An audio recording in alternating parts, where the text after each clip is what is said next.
بسم الله الرحمن الرحيم. سيدتي اعزائي مشاهدي قناه فتنه، نحن على موعد جديد مع برنامج بنحبك يا مصر، ومعنا اليوم حالة مميزة وفريدة.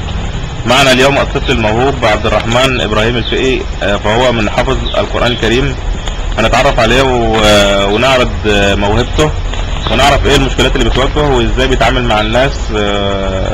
في البداية اخ عبد الرحمن، نعرف اسمك وسنك والسن اللي والمدرسه. بسم الله الرحمن الرحيم. الاسم عبد الرحمن ابراهيم الفقي.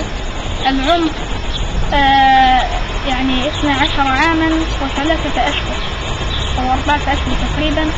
والمدرسه مدرسه السلامه الازهريه. كرمت بفضل الله تعالى باني حصلت الاول على مستوى الجمهوريه في الصف السادس الابتدائي.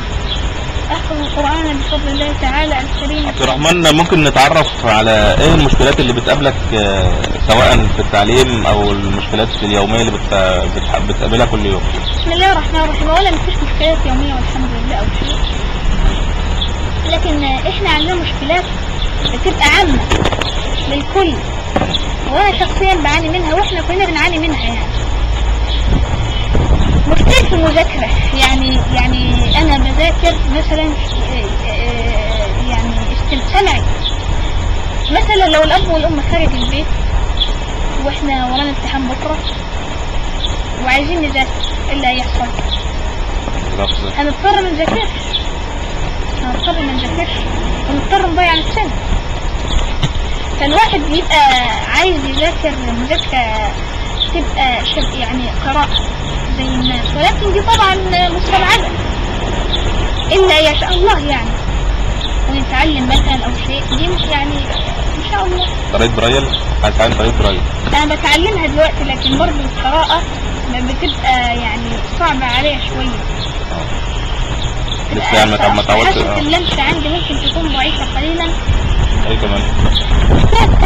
إحنا بنعاني من عدم وجود أماكن ترفيه خاصة بينا احنا، لأن الأماكن الترفيه الثانية بتبقى موجودة صحيح بس بتبقى مضيقة. يعني مثلا العب لعبة كذا وما تلعبش لعبة كذا لأنك كذا، العب لعبة كذا ما تلعبش انك، يعني بيبقوا مضيقين علينا. مثلا انت كفيف ما تلعبش لعبة كذا لأنك كفيف، تمام؟ دي تبقى مشكلة جامدة جدا. فالناشد يبقى لنا أماكن يعني على الأقل نحس بنفسنا كأننا زي الناس ونعامل معاملة الناس. ودي المشكلة الثالثة اللي أقول لك عليها دلوقتي، إن الناس بتعاملنا بأشياء تنزل من همتنا. الناس بتعاملنا بأشياء تنزل من همتنا. يعني يعني إحنا كمان مثلا لو واحد منا مثلا ياخد في نفسه مقلب يقول لك الناس أبدت رأيها فيا خلاص انعزل عن الناس. طبعا غلط شديد. فاحنا لازم الناس كمان تتعامل معانا زي ما بتتعامل مع بقية الناس التانية. دول 3 مشكلات بيقابلونا وبيقابلوا كل واحد في نفس الحالة مثلا. طب أخ عبد الرحمن، عايزين نسمع صوتك بما انك طبعا مجود القرآن وحافظ القرآن كله وحاصل على المركز الاول في الصف السادس الازهري. عايزين نسمع بعض الايات بصوتك. اعوذ بالله من الشيطان الرجيم. بسم الله الرحمن الرحيم. ما كان محمد أبا أحد من رجالكم ولكن رسول الله وخاتم النبيين وكان الله بكل شيء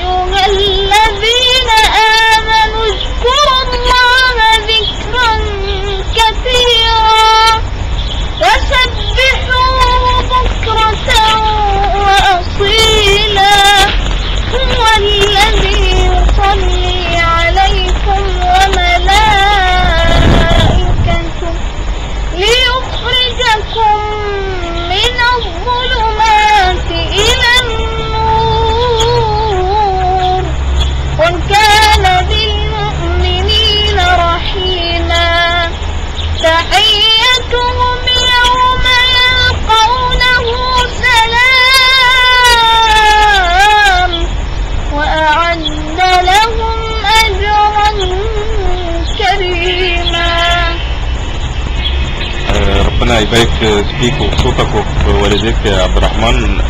عندنا سؤال اخير هنختم بيه حلقتنا. بما اننا في شهر رمضان، شهر كريم ومميز، حياتك اليومية في شهر رمضان وايه اللي بتتمناه يا عبد الرحمن في حياتك؟ وفي اخر سؤال بنقول ايه اللي عايز تقوله للناس من ناحية حالتك او من ناحية كل الحالات المشابهة؟ اولا رمضان يعني بيسأل جميع الاطفال او لمعظم الاطفال الا ما رحم ربي شهر فوازير، شهر كرتون، شهر مسلسلات، شهر افلام، يعني شهر فوانيس. يعني ده كلام مطلوب بس مش رمضان جعل لهذا؟ لا، رمضان شهر قرآني، شهر عظيم، ولذلك رمضان له شيء يعني مهم جدا في نفسي. يعني انا يعني احب رمضان حبا جما صراحة حقيقة يعني، واحس بان في هالة من النور تحيط بنا ونحن في رمضان، ولكن بعض الناس يضيعوا هذه الهالة من النور، هذه الهالة الربانية يضيعونها بسبب اشياء تافهة. رمضان مش شهر اكل وشرب كما يتصور بعض الناس، لكنه شهر قرآن، شهر صيام، شهر عبادة. اما اتمنى ان اكون امام الحرمين الشريفين، واتمنى ان اكون عالما دليلا. اما اقول ايه المشاهدين؟ اقول خلوا دول يندمجوا مع المجتمع اولا. ثانيا عليكم بالقرآن الكريم، فانه شيء عظيم وجليل، وهذا امانة، القرآن امانة ورسالة لابد ان نكون مع هذا القرآن الكريم، وأن نحفظه وأن نزوده وأن نهتم به كما نهتم بالمسلسلات والأفلام وغيره. فيعني هذا ما كنت أتمنى أن أقوله لكم في قناتكم. في نهاية حلقتنا بنشكر أخونا الصغير عبد الرحمن اللي عقله أكبر من سنه وموهبة الحمد لله. تقول للناس ادي احنا اهو، احنا مش زي ما بتقولوا على المجتمع، احنا فوق المجتمع، وان شاء الله هنوصل لحقنا طول ما احنا بندور عليه، وطول ما احنا امامنا مثل اعلى وهو الوصول لحقنا ان شاء الله.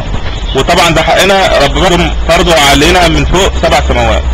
وكل عام وانتم بخير، ونلتقي بكم في حلقات قادمة باذن الله. السلام عليكم ورحمة الله وبركاته.